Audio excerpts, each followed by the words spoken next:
Hello friends, I'm here again and I want to talk about the Esma money market fund stress testing here this time.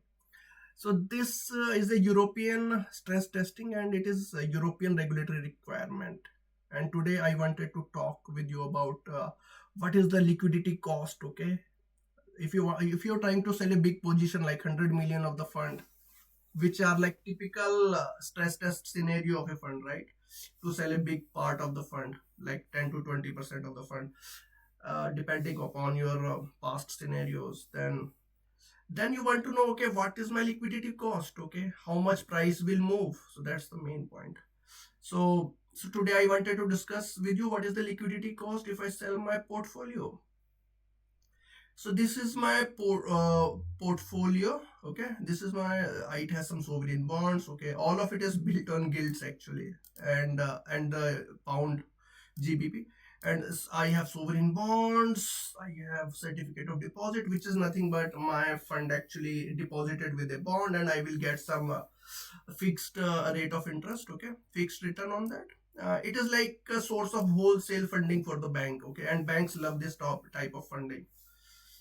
It is a little bit sticky, that's why they love it. And then there are corporate bonds, you know it already. And then there are commercial papers, which is it is like a tradable security but unsecured, and in this case it is issued by bank, and rating is A. Okay, and asset backed commercial paper. So asset backed commercial papers are issued by some conduits in Europe, and uh, so they fulfill the requirement of funding for a bank actually. So banks set it up, these conduits, and they so this conduit is able to buy the underlying receivables, okay, trade receivables and other type of securities, and uh, and my money market fund actually can buy those tranches.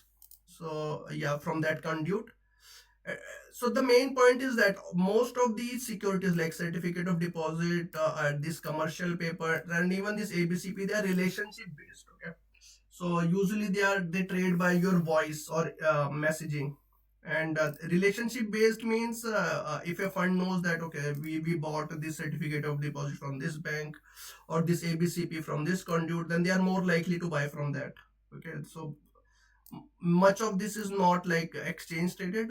Obviously repos are exchange traded, but there is no repo here actually at this time.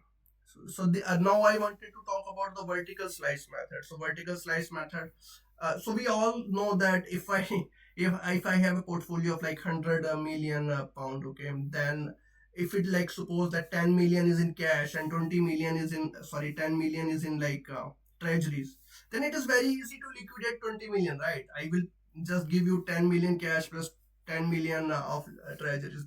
Okay, then what about rest of the investors? Then so that's not a ideal scenario for the rest of the investors, because they for them the portfolio allocation is very different. Okay, so this was my initial portfolio allocation, and if I sell the most liquid securities, okay, then I'm left with very illiquid securities for my other investors. Okay, this is not ideal for them, so that's why regulators prescribe this vertical slice method. Okay, you sell each asset in the proportional way, like sell 20% of each asset or each asset class. So that's we are talking about here. I will sell each one, and I will try to see what is the liquidity cost and what is the price impact. Okay, liquidity cost means there is each asset has a different liquidity. Okay, and if you go to regulatory documents, and if you go to them, then you have liquidity discount factor for each type of assets. Okay, sovereigns have very little liquidity cost. Okay, see the liquidity discount factors. Okay, and corporate bonds have very high. Okay, so it depends upon what type of instrument we are talking about. Okay, and liquidity cost be very different. Selling sovereign bonds is very easy, selling corporate bonds is tough. It's like that only. Okay, there is much more average daily trading volume for sovereign bonds and lesser for corporate bonds, right? and and what is the other thing? Yes, I wanted to discuss the price impact factors. So these are price impact factors for my securities. And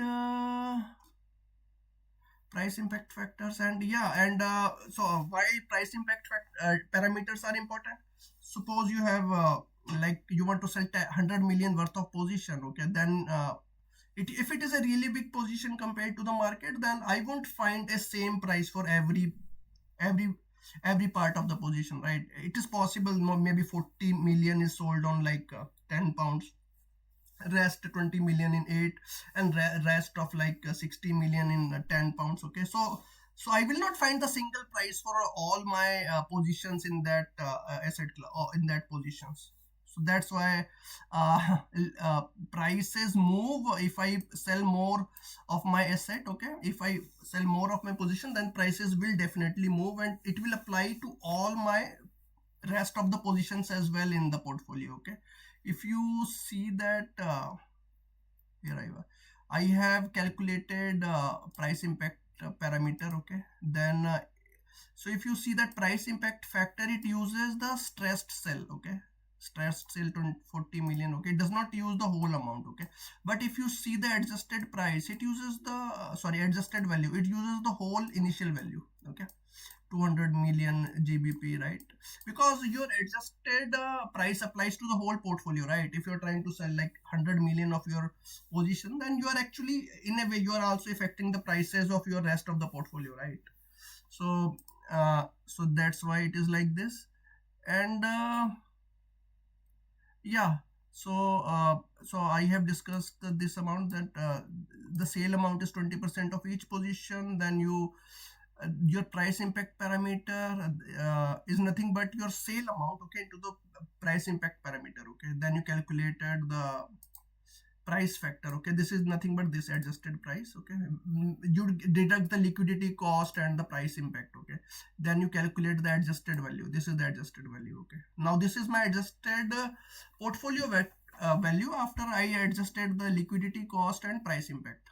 Now so this is my adjusted portfolio value, okay. You see I have incurred some loss after the redemption request of like 200 million.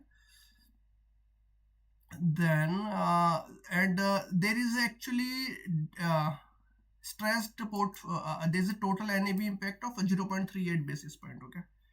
And these are the reference document. You can get the Esma guidelines from here, and these are the tables that I showed you, and I will carry on with more of such stress testing scenarios. Have a great day. Bye.